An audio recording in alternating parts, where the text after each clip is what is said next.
የቅድስት ልደታ ጤና ሳይንስና ቢዝነስ ኮሌጅ በሙያችሁ ለማህበረሰቡ ታምናችሁ በተማራችሁበት ዘርፍ ሁሉ በቅንነትና በታማኝነት ልታገለግሉ ግድ ይላቸዋል ሲል አሳሰበ።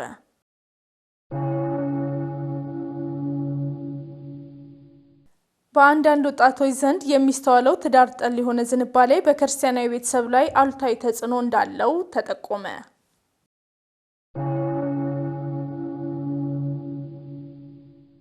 ማህበረ ቅዱሳን በወርሃ ክረምት ለአባላት የአገልግሎት አማራጮችን ይዘው መቅረቡን አሳወቀ። ተመልካቾቻችን እኚህና ሌሎች ተጨማሪ ዘገባዎችን ወደ እናንተ እናደርሳለን።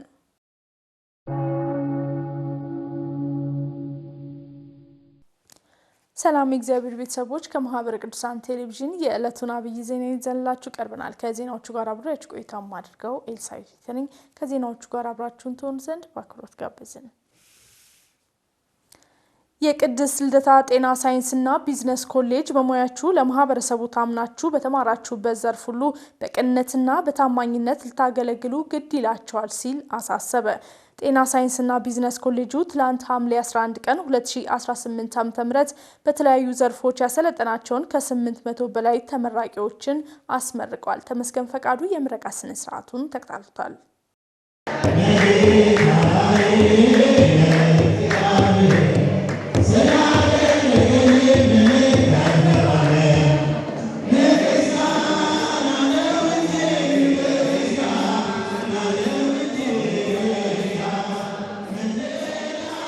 ተማሪዎቻችን እንግዲህ እኛ በመናሰለጥንበት ሰዓት ላይፍ ሎንግ ለርነር እንዲሆኑ ነው። ስለዚህ እዚህ ላይ ትምህርት አበቃ ማለት አይደለም። ያው እውቀት ማብቂያ የለውም፣ ገደብ የለውም እና ስለዚህ ይህ አይነት ሜንታሊቲ እንዲኖራቸው አድርገናል። ይህንን እንደሚጠቀሙበት ተስፋ አደርጋለሁኝ። እንግዲህ በተማሩበት ትምህርት በሰለጠኑት ሙያ ደግሞ ኮምፒተንት ሆነው ማህበረሰቡን እንዲያገለግሉ አደራ እላለሁ ማለት ነው። ጥሩ ውጤታማ ስራዎች ሰርቷል። ዲፕሎማ በቲቪኢቲ እና በዲግሪ በመጀመሪያ ዲግሪ በጤና ሳይንስ ዘርፎች በፋርማሲና በነርስ እንዲሁም በላቦራቶሪ ቴክኒሽን እና በቢዝነስ ደግሞ በዲግሪ ፕሮግራሞቹ በርካታ ስራዎች ሰርቷል። ውጤታማ የሆኑ በየተቀጠሩበት በየተሰማሩበት ቦታ ውጤታማ የሆኑ ተማሪዎችን አፍርቷል። እንግዲህ ይህ ኮሌጅ በቤተክርስቲያኗ ብቸኛ ኮሌጅ ነው። ግን ይህን ኮሌጅ ሌሎች መሰል ኮሌጆችን በመፍጠር ራሱንም በማሳደግ ወደ ዩኒቨርሲቲ ኮሌጅ እና ወደ ዩኒቨርሲቲ ለማደግ እየሰራ ነው። ለዚህም እስካሁን ድረስ ከቅዱስ ፓትርያርኩ ጀምሮ እስከ ማኔጅመንቱ ድረስ ሰራተኞችም ላደረጉትና ለሰሩልን ሁሉ በጣም ለደገፉ ሁሉ በጣም እናመሰግናለን። ተማሪዎቻችንም በትጋት ሰርተው በዲሲፕሊን ሰርተው እዚህ በመድረሳቸው ለነሱም ለቤተሰቦቻቸውም ምስጋና ማቅረብ ፈልጋለሁ። ኒውማ ኢትዮጵያ የበጎ አድራጎት ድርጅት ከሱስ የተላቀቁ ወጣቶችን ተጠቃሚ ያደረጉ ዘርፈ ብዙ ተግባራትን ማከናወኑን ገለጸ። ድርጅቱ ከተለያዩ የጤና የትምህርትና መሰል ተቋማት ጋር በትብብር እየሰራ መሆኑን አመላክተዋል በማለት ባልደረባችን ሀብቴ ብርሃኑ ተጨማሪ ዘገባ አሰናድቷል። በመጋቢት ወር የተመሰረተውና በ2035 ዓ.ም በአካል በመንፈስ ጠንካራ ምርታማ ዜጎችን ለመፍጠር አልሞ ኒውማን ኢትዮጵያ የበጎ አድራጎት ድርጅት እየሰራ ይገኛል። ይህም ድርጅት 3ኛ ዓመት የምስረታ በዓሉን የጤና ሚኒስቴር፣ የየካ ኮተቤ ሆስፒታል ተወካዮችና ሌሎች እንግዶች በተገኙበት አክብሯል። በመርሃ ግብሩ ላይ ቀሲስ ዘክርስቶስ ጸጋዬ የድርጅቱ መስራችና ስራ አስኪያጅ በተከናወኑ ተግባራትና በተገኙ ውጤቶች፣ ባጋጠሙ ተግዳሮቶችና በቀጣይ እቅዶች ዙሪያ ገለጻ አድርገዋል። በገለጻቸውም በሱስ ዙሪያ ለህብረተሰቡ ግንዛቤዎችን የመፍጠርና መሰል ስራዎችን በመስራት አዎንታዊ ውጤቶች መገኘታቸውን ተናግረዋል። በአጠቃላይ እንግዲህ 218 አካባቢ ሰዎች ወደ ማዕከላችን ገብተዋል። 24 ድርም ተጠቃሚዎች ደግሞ የማገገሚያ ማዕከሉን የአንጽሆን ማዕከል እንግዲህ በተሳካ ሁኔታ አጠናቀው ወደ ማህበረሰቡ ተቀላቅለው የራሳቸውን ስራ እየሰሩ ያሉን ኒውማ ማዕከል ውስጥ 16 ወጣት ግልማሶችን የስራ እድል እንዲያገኙ አመቻችተዋል። ለ5 ሰዎች ደግሞ ሌሎች የንግድ ተቋማት ላይ የስራ እድል ተመቻችቶ አንድ ላቢያጆ ተዘጋጅቶ እዛ ላይ ልጆች እንዲሰሩ የማድረግ ስራዎችም አድርገናል። በምንሰራው ስራ ደግሞ ኤክስፒሪያንስ እያገኘን የተለያየ ስራዎችን ለመስራት ሞክረናል። መመሪያዎችን በማዘጋጀት ህጎችን በማውጣት ያን ለማስረት ተሞክሯል። የሱስ ሕክምና በባህሪው ጊዜ የሚወስድ መሆን፣ የገንዘብ እጥረት መፈጠርና ሌሎች ተግዳሮቶች መከሰት ድርጅቱ አገልግሎቱን በተሳለጠ ሁኔታ እንዳይሰጥ አድርጎታል ብለዋል። ሴት ተጠቃሚዎችን ለመቀበልና ለማስተናገድ ያለው ቦታ ውስን መሆኑ ጥቂት እየሞከርን ነው፣ ግን ቦታው አነስተኛ ስለሆነ ያን ለማድረግ አልቻለም። ልጆቹ ከማዕከል ከወጡ በኋላ ስራ ቢሰሩ ነው የምንመርጠው እኛ። ግን ስራውን ለማሰራት ስንል የካፒታል ችግሮች አሉና ያንን አለማግኘት ዋና ችግር ሆኗል። የቦታም ችግር ማለት ነው። ሌላው እንደ ማገገሚያ ማዕከል ለመስራት የሚያስፈልገው ፈቃድና ገና ያልተጠናቀቀ መሆኑ የታዩ ችግሮችን ለመፍታትና የሕክምና አገልግሎቱን ለማሻሻል ከየካ ኮተቤ ሆስፒታልና ከሌሎች ተቋማት ጋር ያለው ትስስር እንደሚያጠናክር ጠቁመዋል። አንድ ሰው በተቋም ሲገባ የሚያስፈልጉ ወጪዎች አሉና ያን ወጪ በመጋራት ከማህበረሰቡ ጋር ከሚገባው ሰው ጋራ ያን በማለት ተግባራዊ ለማድረግ እቅድ ይዘናል። ሌላው በማገገሚያ ፕሮግራሙ እዚያ አንጾሆ ማዕከል ላይ ውስጥ ላሉ ወጣትና ጎልማሶች እንዲሁም በወሲብ ስራ ላይ የተሰማሩ ሴቶች የህይወት ክህሎት ስልጠና ሙያዎችን መስጠት ነው በቀጣይ ያሰብነው።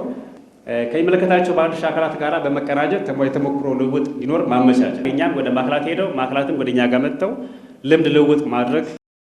በአንዳንድ ወጣቶች ዘንድ የሚስተዋለው ትዳር ጠል የሆነ ዝንባሌ በክርስቲያናዊ ቤተሰብ ላይ አሉታዊ ተጽዕኖ እንዳለው ተጠቆመ። የወጣቶችን አስተሳሰብ የሚቀይሩ ስርዓቶችን መዘርጋት የችግሩ ወሳኝ መፍትሄ ነው ተብሏል። ታሪኩ አራሶ ተጨማሪ አላት። ትዳር ትንሿ ቤተ ክርስቲያን የምትመሰረትበት የተቀደሰ ተቋም ነው። ነገር ግን በአሁኑ ወቅት በአንዳንድ ወጣቶች ዘንድ የሚታየው ትዳርን የመሸሻ አዝማሚያ ወጣቶች ኃላፊነትን እንዳይሸከሙ እያደረገ መጥቷል ሲሉ ቀሲስ ገብረስላሴ ሽታውን ተናግረዋል። ትዳር ጠል የሆነ ጄኔሬሽን ወይንም ትውልድ የመምጣቱ ጉዳይ ትልቁ ችግር አሁን ይሄ ነው። ለቤተ ክርስቲያንም ትልቅ ችግር ነው። በነገራችን ላይ ግን ለምንድን ነው ይሄ የሚሆነው? ሁለተኛው ጉዳይ መነሳት ያለበት ከጀርባው ምን አለ? ምንድን ነው እንዲጠላ ያደረገው? ወይንም ደግሞ ቢወድ ኖሮ እንዲወድ የሚያደርገው ምን ነበር የሚለውንም ነገር ጎን ለጎን ያሳያል ማለት ነው። እንዲጠላ ያደረገው አንደኛ ከጀርባ ያለ የቤተሰብ ኤክስፒሪየንስ። ቤተሰብ ለምሳሌ ያለው ካልሆነ ለሴቷ፣ ያለው ከሆነ አታግቢ፣ የተማረ ካልሆነ አታግቢ። ወንዱም በቃ እሷ ይሄን ነገር ታቀርባለች ተብሎ ስለሚታሰብ በአብዛኛው በማህበረሰቡ ዘንድ ስለሚነሳ ሀብት ስለሌለኝ ወይንም ሀብት ከሌለኝ አላገባም በቃ የሚል ነገር ያመጣል ማለት ነው። ቀሲስ ገብረስላሴ አክለውም የሐሳቤ ማህበራዊም ሆነ መንፈሳዊ ችግር የሚያስከትል ነውም ብለዋል። በመንፈሳዊ ትንሿ ቤተክርስቲያን ነች ብለን የተቀደሰ ነገር ነው። በማህበራዊ እይታ ደግሞ ስታስቢው ማህበራዊ አንድ ተቋም ነው። በቃ ማህበር፣ ህብረት፣ አንድነት ነው። እዚህ ላይ ችግር ያመጣ። ምክንያቱም ሰው አልተጋባ የተጋቡ ሰዎች ህይወት ውስጥ ግን በቃ የተለያየ እንቅስቃሴ ታያለሽ። አሁን እነዚህ ነገሮች ሞራል ያሳጣሉ። ሰው ትክክለኛ ኑሮ የሚኖረው በነገራችን ላይ ትዳር ከያዘ ብቻ ነው። ወይ ትዳር ከያዘ ወይ ከመነኮሰ ብቻ ነው። ሃይብሪዳይዝድ የሆነ ህይወት የላትም ቤተክርስቲያን። እዚህ ላይ ትኩረት ቢደረግ ችግሩን በዘላቂነት ለመፍታት የቤተ ክርስቲያን አባቶችና ወላጆችም ለወጣቶች የቅድመ ትዳር ምክር መስጠት እንዳለባቸውም አሳስበዋል። ቀጥታ ከቤተሰብ ስንጀምር ገንዘብ ያለው አግቢ፣ ገንዘብ ያላት አግባ ሳይሆን ማስተዋል ያላት አግባ፣ ማስተዋል ያለው አግቢ ቢሆን ቅድሚያው። ለወጣቱ ደግሞ አንደኛ ትዳር መልካም፣ ቅዱስ፣ ልዩ ጉዳይ መሆኑን መንገር እና እነሱም ደግሞ ማወቅ አለባቸው። ሁለተኛው ትዳር መታሰር ሳይሆን ከእስራት መፈታት እንደሆነ ማወቅ አለበት አንድ ሰው። ቤተክርስቲያን የምትፈቅደው በሁለት አቅጣጫ ነው ህይወትን፣ አንዱ በምንኩስና አንዱ በትዳር። የዝዋይ ሐመረ ብርሃን ቅዱስ ገብርኤል ገዳም ኃላፊነት የሚሰማው መሪና ብቁ አገልጋይ ማበርከት የሚያስችል ፕሮጀክት ቀርጾ ሊሰራ እንደሆነ አሳወቀ። ገዳሙ የቀረጸው ፕሮጀክት ለረጅም ዓመታት ያካበተውን ልምድ ዘመኑን በዋጀ መልኩ አጠናክሮ ለማስቀጠል ያለመ ነው ተብሏል። ዲያቆን ኤርሚያስ ደባሱ የዝዋይ ሐመረ ብርሃን ቅዱስ ገብርኤል ገዳም ለዘመናት የቤተ ክርስቲያን ምሰሶ የሆኑ በርካታ ሊቃነ ጳጳሳትን፣ መምህራን ወንጌልና ሊቃውንተ ቤተ ክርስቲያንን በማበርከት ረገድ ወደር የለሽ አሻራውን አሳርፏል። ነገን እየዋጀ በርካታ ስራዎችን እየሰራ የሚገኘው ገዳሙ ዛሬ ላይ ካለበት በተሻለ መልኩ ፕሮጀክቶችን ቀርጾ ወደ ስራ ሊገባ መሆኑም ተመላክቷል። የመጀመሪያው ፕሮግራም ትምህርትና ስልጠና ላይ የሚያተኩር ነው። አሁን ያለውን የሥራ አመራር ኮሌጅ ማሳደግ ነው፣ ወደ ዲግሪ ፕሮግራም ማሳደግ ነው። ስልጠናው ላይ በተለይ ደግሞ ቀደም ሲል ከአቅም ማነስ የተነሳ አንድ ዙር የነበረውን ስልጠና ወደ ቀጣይ በአመት 3 ዙር አድርገ ነው በተለያዩ ቋንቋዎች ሀገራችን በሚገኙ ቋንቋዎች በሁሉም ስልጠናው እንዲሰጥ ከመንፈሳዊ ተልእኮ ጎን ለጎን ማህበራዊ ኃላፊነቱን በመወጣት ላይ የሚገኘው ገዳሙ ወላጅ አልባ ህጻናትን በእውቀትና በምግባር ኮትኩቶ በማሳደግ ላይ ሲሆን ይህንን ማጠናከር በፕሮጀክቱ ከታቀዱ ስራዎች ውስጥ መሆኑም ተመላክቷል። ሁለተኛው ፕሮግራም ተተኪ ማፍራት ነው። ገዳሙ ህጻናት በማሳደግ ከዩኒቨርሲቲ ወጣቶችን በመውሰድ የአገልግሎት ተተኪ የሚሆኑ አገልጋዮችን ሲያፈራ ቆይቷል። ይሄንን በሁለት ፕሮጀክት ማስኬድ ነው። አንደኛ አሁን ያሉትን ታዳጊ ህጻናትን ቁጥር መጨመር የሚያስችል አቅም መገንባት ነው። ሁለተኛውና ዋነኛው ግን የሳመር ካምፕ ማስፋት ነው። ይህንን ዓላማውን ለማሳካት ቋሚ ገቢ ማስገኛ ፕሮጀክት ደግሞ በትኩረት የሚሰራበት መሆኑም ተገልጿል። የመጨረሻው ግን ቋሚ ገቢ ሊያመጣ የሚችል ልዩ ልዩ ፕሮጀክቶችን መስራት ነው። ከገዳሙ ውጪ የእርሻ ልማትም ይጨምራል።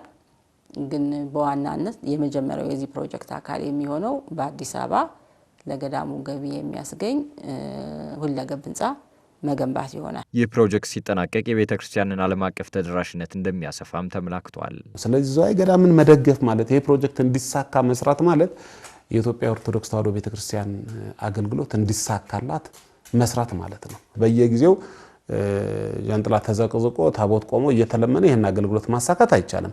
ይሄን ማሳካት የሚቻለው በተቀናጀ ራሱን የቻለ ገቢ ኖሮት መቀበል ሳይሆን መስጠት የሚችል ገዳም አድርገን ስናቋቁመው ነው። ስለዚህ ሰፋ ያለ ስራና ፕሮጀክት ይዞ ስለመጣ ገዳሙ እነዚህ ፕሮጀክቶች ደግሞ ለሀገርም ለቤተክርስቲያንም ጠቀሜታ ያላቸው መሆናቸውን ሐሳቡን እንዲገዙት እንፈልጋለን።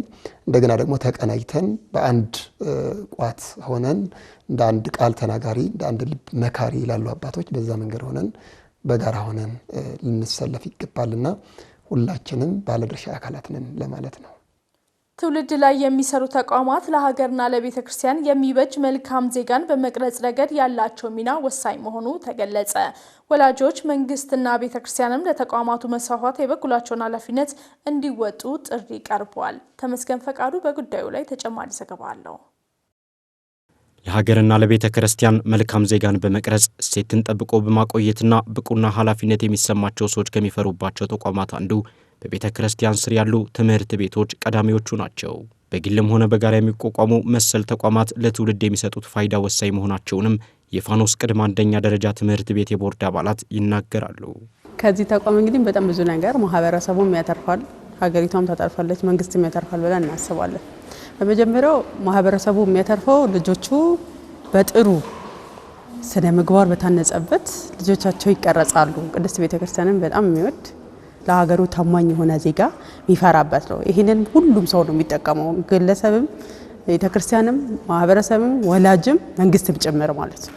እጅግ በጣም ስነ ምግባር ላይ የሚሰሩ ሀገር ወዳድ ትውልድን የሚፈጥሩ ተቋማት በበዙ ቁጥር የመጀመሪያ የምትጠቀመው ሀገር ናት፣ እረፍት የምታደርገው ሀገር ናት። ወላጆች ልጆቻቸውን ወደ እነዚህ ተቋማት በመላክና በገንዘብ ቤተክርስቲያንም በቦታና በበጀት ተቋማቱን ማገዝ መንግስትም ለስራው ምቹ ሁኔታን መፍጠርና የህግ ከለላ ማድረግ እንደሚያስፈልግም ተጠቁመዋል። ማህበረሰቡ ጋር ምን አይነት ነገሮች በጣም ተሰራፍቶ ይገኛል? ቋንቋ እንደ ዋና የትምህርት ፒላር ሆኖ ታይቶ ይገኛል። በአሁኑ ሰዓት የክፍያ ከፍ ያለ ክፍያ የሚያስከፍሉ ተቋማት ጥሩ እንደሚያስተምሩ፣ ሌላ ሀገር ዜጎችን ይዘው ያሉ ተቋማት በጣም ጥሩ ነገሮችን እያሳዩ እንደሆነ እንዲህ አይነት አመለካከቶችና አስተሳሰቦች ተንሰራፍተው ይገኛሉ። ነገር ግን ከእውቀት በላይ ስነ ምግባር፣ ማንነት፣ ሀገር ወዳድነት፣ የሰዎችን ቁስል የኔ ቁስል ብሎ የሚቀበል ማህበረሰቡን ለመቀየር ቀን ከሌሊት የሚሰራ ትውልድ ላይ መፍጠር ይሄ እጅግ በጣም አስፈላጊ ነው ብለን እናምናለን። ወላጆችን አክብሮ ራሱን አክብሮ ቅድስት ቤተክርስቲያንን ጠብቆ ሃይማኖቱን ጠብቆ ሀገሩን ደግሞ አስጠብቆ የሚኖር ትውልድ የሚሰራበት እዚህ ላይ ስለሆነ ቢያንስ በቦታ ደረጃ አጥቢያ ቤተክርስቲያን ላይ ያሉት አስተዳደሮች፣ በወረዳ ቤተ ክህነትም ያሉት፣ በቅዱስ ሲኖዶስ ደረጃ ያሉት አባቶቻችን እንደዚህ አይነት ተቋማትን መደገፍ በጣም ግዴታ ያስፈልጋል ብዬ አስባለሁ። እንደው ቢቻል በመመሪያ ደረጃ እንኳን ተሰርቶ የሚወርድ ራሱ ቢሆን በጣም ደስ ይለኛል። አንድ ወላጅ አባት ከጣቢያችን ጋር በነበራቸው ቆይታ ልጆቻችን በስርዓት ታንጸውና በተለያዩ ቦታዎች የሚያገኟቸውን ትምህርቶች እዚህ አንድ ላይ ማግኘታችን ትልቅ እፎይታን ፈጥሮልናልም ብለዋል። ሁለት የተለያየ ነገር ፍለጋ ከሚደክሙ በአንድ ቦታ ያስቋራም ትምህርት የመንፈሳዊ ትምህርት አንድ ላይ አሳስሮ የሚሰጥላቸው ተቋም ስለሚያገኙ ጊዜያቸውን ገንዘባቸውን ፕላስ ደግሞ ጭንቀታቸውንም ይቀልላቸዋልና የመጀመሪያው እሱ ሁለተኛው ደግሞ እንደ ወላጅ ለልጆቻችን እንዲሆኑ የምንፈልገውን ነገር በአንድ ቦታ ላይ ይዘውልን ይሄዳሉ ማለት ነው። ተመልካቾቻችን ለዕለቱ ያዝነው አብይ ዜና በመቀጠል ላይ ይገኛል። ሐመረ ብርሃን የብራና መጽሐፍ ስራዎች ድርጅት የቅድስት ቤተክርስቲያን ጥንታዊ ጥበባት ዓለም አቀፍ እውቅና እንዲኖራቸው እየሰራ መሆኑን አሳወቀ። ድርጅቱ በሩሲያ የስነ ጥበብ ትምህርት ቤት በተዘጋጀ ዓለም አቀፍ የስነ ጥበብ ውድድር ላይ አሸናፊ በመሆን መሸለሙ ይታወሳል። በጉዳዩ ላይ ተጨማሪ ዘገባ ያለው ባልደረባችን ዲያቆን ኤርሚያስ ደባሱ ነው። ሐመረ ብርሃን የብራና መጽሐፍ ስራ ድርጅት ከስሙ እንደሚናገረው የብራና ስራዎችን የሚሰራ ድርጅት ነው። ወደ ቀደመው ነገር እንመለስ በሚል መሪ ዓላማው የትናንትን ወርቃማ የስነ ጽሁፍ የስነ ስዕልና ሌሎች የቅድስት ቤተክርስቲያን ጥበባት ጠብቆ ለማቆየት እየሰራ የሚገኝ ድርጅት ነው። ያው እንግዲህ አሁን ካለንበት እንደ ሀገር እንደ ቤተክርስቲያን ካለንበት ስንነሳ ወደ ቀድሞ ነገር መመለስ ትክክለኛው መፍትሄ ነው ብለን እናስባለን። እንግዲህ ፊት ለፊታችን ለገጠመን ገደል ወደ ኋላ ተንደርድሮ ማለፍ ያው የተለመደ ነውና ወደ ኋላ መመለስን በትኩረት ይዘን እንግዲህ ንግባኪያ በጥንተ ነገር ወደ ቀድሞ ወደ አባቶቻችን መንገድ እንመለስ በሚል ወደዛ ሄደን እነሱ ይጠበቡባቸው ይሰራቸው የነበሩ ስራዎችን እየቃኘን ነው ማለት ነው። ብራና መጻሕፍቱ፣ ቅዱሳት ስዕላቱ በዚህ በንዋየ ቅዱሳት ምርቱ ላይ በእንጨት የሚሰሩ በነሐስ በተለያዩ ማዕድናት የሚሰሩ የተግባረ ውጤቶች ላይ ተሰማርተን እንገኛለን። ጥንታዊ የቤተ ክርስቲያን ጥበባትን ለነገ ትውልድ ለማስተላለፍ ዘርፈ ብዙ ስራዎችን እየሰራ የሚገኘው ሐመረ ብርሃን አዲስ አበባ በሚገኘው ማዕከሉ ከማስተማር ባሻገር ገዳማት የጥበብ ማዕከልነታቸውን እንዲያስቀጥሉ በማለም ለገዳማት አባቶች ስልጠናዎችን እየሰጠ እንደሚገኝም አሳውቋል።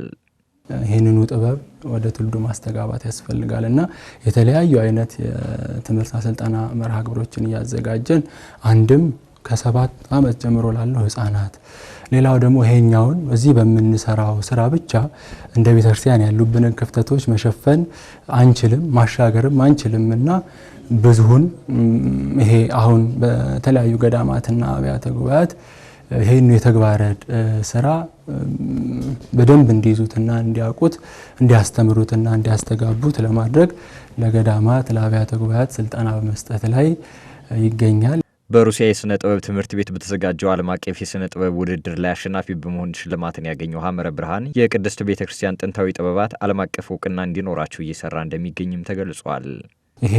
ይሄ ጉዳይ ዓለም አቀፋዊ ጉዳይ እንዲሆን የሁሉም ህዝበ ክርስቲያን ጉዳይ እንዲሆን ቅርስ፣ ታሪክ፣ ቤተክርስቲያን፣ ትውልድ የሚለው ነገር የሁሉም ሰው ሀሳብና ኮንሰርን እንዲሆን ለማድረግ ጥረት እያደረግን ነው። እንቅስቃሴ እያደረግን ያለነው ዓለም አቀፍ የውጭ ግንኙነቶቻችንን በማጠናከር ላይ ነው እየሰራን ያለነው። ባለፈውም ሽልማት የተደረገልን ወደ ሩሲያ ላይ የተደረገ የስዕል አውደ ርዕይ ላይ ስዕሎቻችን አሸንፈው ነው ሽልማት የተደረገልን። ቀጣይ ደግሞ ትልልቅ አውደ ርዕዮች በዓለም አቀፍ ደረጃ ጀርመን ላይ፣ አሜሪካ ላይ ደግሞ እያዘጋጀን እንገኛለን። አሁን ሐምሌና ነሐሴን በትልቁ ደግሞ እየሰራንበት ያለነው ፕሮግራም ላይ ነን ያለነው። በተለይ ከነሐሴ 28 እስከ መስከረም 3 ባለው ጊዜ ለ10 ተከታታይ ቀናት ትልቅ አውደ ርዕይ በማዘጋጀት ላይ ነን።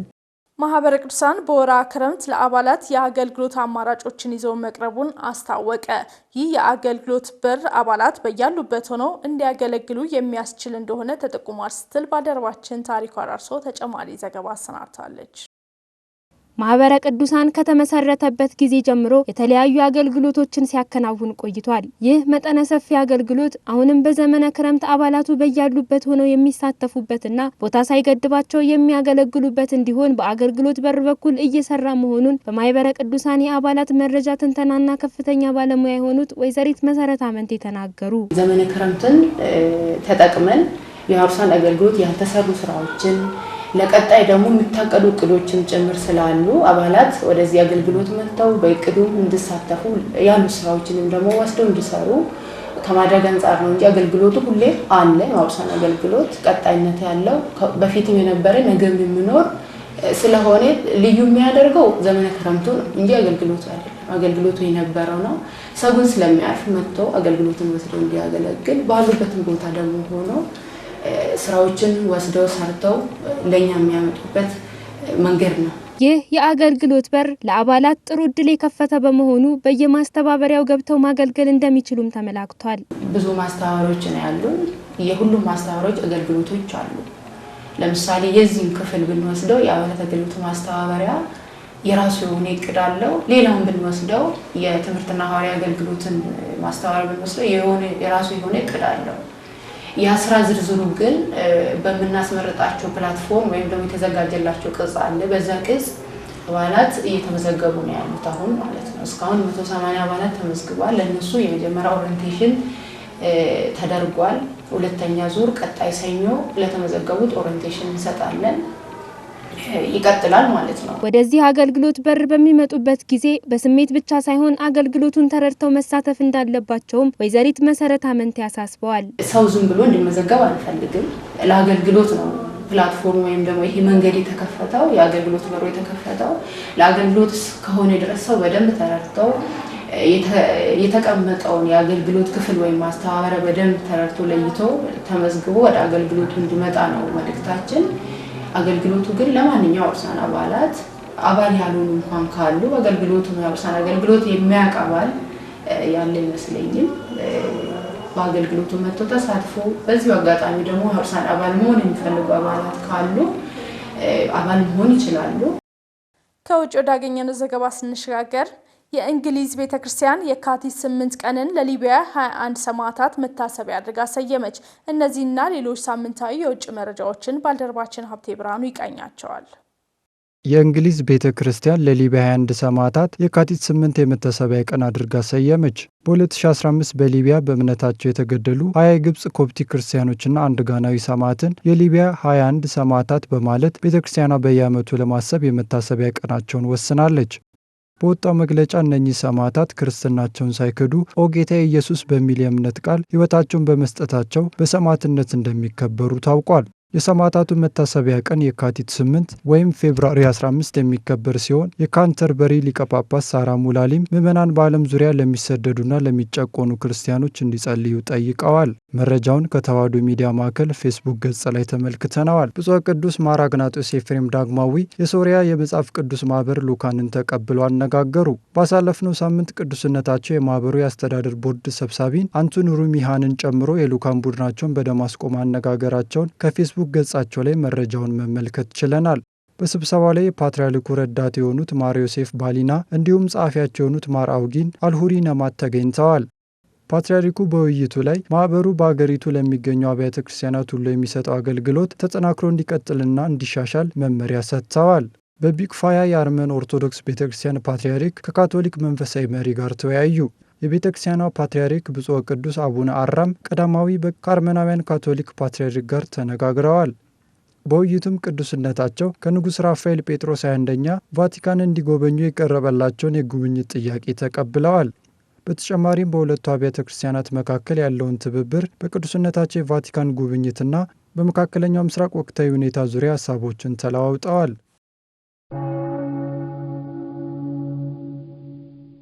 በዛሬው የቅዱሳን ታሪክ ቅዱስ ሚካኤል ንጉሥ ሕዝቅያስን የታደገበት ዕለት በመሆኑ ይህንን የተመለከተ አጭር ታሪክ ወደ እናንተ ይቀርባል። እሱን ተከታትለን ተመልሰን እንገናኛለን። ደጋጎቹ ነገስታት ዳዊትና ሰለሞን ካረፉ በኋላ የእርሱን ያክል ቅንና የእግዚአብሔር ሰው በእስራኤል ላይ አልነገሰም። ንጉሡ ጣዖት አምልኮን ነቃቅሎ አጥፍተው ሕዝቡ እግዚአብሔርን ብቻ እንዲያመልክ አድርጓል። ከጌታችን ልደት 700 ዓመታት በፊት በይሁዳ ላይ ነግሶ ነበረ። ሐምሌ 12 ቀን ሊቀ መላእክት ቅዱስ ሚካኤል የተራዳው ተአምራቱንም ያደረገለት ንጉሥ ሕዝቅያስ ንጉሠ ይሁዳም። ነገሩ እንዲህ ነው። ቅዱስ ሕዝቅያስ በነገሰ በ14ኛው ዓመት የአሦር ንጉሥ ሰናክሬም በጠላትነት ተነሳበት። የሰራዊቱ ብዛት ከ185,000 በላይ የሆነ ሰናክሬም በጦር እጅግ ኃይለኛ ነበረና ንጉሥ ሕዝቅያስ እንደማይችለው አውቆ እንዲህ ሲል መልእክተኛ ላከበት። ግብር ገብርልሃለሁ፣ የፈለግከውንም እሰጥሃለሁ፣ ነገር ግን ሀገሬን አታጥፋ፣ ኢየሩሳሌምን አታቃጥል፣ ሕዝቤንም አትግደል ብሎ ለምነው። እጅ መንሻ ግብሩንም ከከተማዋ የተገኘውን ወርቅና ብር ሁሉ ጭኖ ላከለት። የሕዝቅያስን ልመና የናቀ ሰናክሬም ግን እግዚአብሔርንም ተሳደበም። ከኔ የሚያድንህ ማን ነው? ሕዝቡንም እግዚአብሔር ያድናል ብለህ አትሸንግላቸው ሲልም ላከበት። የፈጣሪው ስም ሲሰደብ የሰማ ሕዝቅያስም ፈጽሞ አዘነም። መልእክተኞቹን ወደ ነቢዩ ቅዱስ ኢሳይያስ ልኮ እርሱ ወደ ቤተ መቅደስ ገባም። በእግዚአብሔር ፊት ልብሱን ቀዶ ማቅ ለበሰም። ስለ ኢየሩሳሌምና ሕዝቡን ፈጽሞ አለቀሰም። በዚህ ጊዜ እግዚአብሔር የሰናክሬምን መገዳደርና የሕዝቅያስን ልመና ሰምቷልና ስለ ባሪያዬ ስለ ዳዊት ከተማዋን አድናታለሁ ብሎ ለነቢዩ ኢሳይያስ ነገረው። ቅዱስ ኢሳይያስም የእግዚአብሔርን መልእክት ለንጉሥ ሕዝቅያስ ነገረው። በዚያችም ሌሊት ሊቀ መላእክት ቅዱስ ሚካኤል ከሰማያት በግርማ ወርዶ የሰናክሬምን 185,000 የጦር ሰራዊት በአንዲት ሌሊት በእሳት ሰይፍ ፈጃቸው። ሰናክሬምን በጠዋት ቢነሳ ሰራዊቱ ሁሉ የአስክሬን ክምር ሆነው አገኛቸው። በታላቅ ድንጋጤ ውስጥም ሆኖ ወደ ነነዌ በመሄድ ወደ ጣዖት ቤቱ ሲገባ የራሱ ልጆች በሰይፍ ገደሉት። ትዕቢተኛው ሰናክሬምም ለአሕዛብ ሁሉ መዘባበቻ ሆነም። ቅዱስ ሕዝቅያስ ግን በፈጣሪው ታምኗልና ሊቀ መላእክት ቅዱስ ሚካኤልም ሞገስና ረዳት ሆኖታልና የዓለም ነገስታት ሁሉ ፈሩት፣ እጅግም አከበሩት።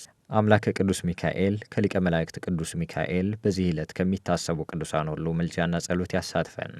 ተመልካቾቻችን ለዕለቱ ያዝነው አብይ ዜና እየተከታተላችሁትን ይመስል ነበር። ከዜናዎቹ ጋር አብሬያችሁ ቆይታ ያደረኩትኝ ኤልሳይት ቢተ ነበርኩኝ። ለነበረን የአብሮነት ቆይታ ከልብ በማመስገን ቀሪ መርሃ ግብሮች ወደ እናንተ መድረሳቸውን ይቀጥላሉ። ይቆየን።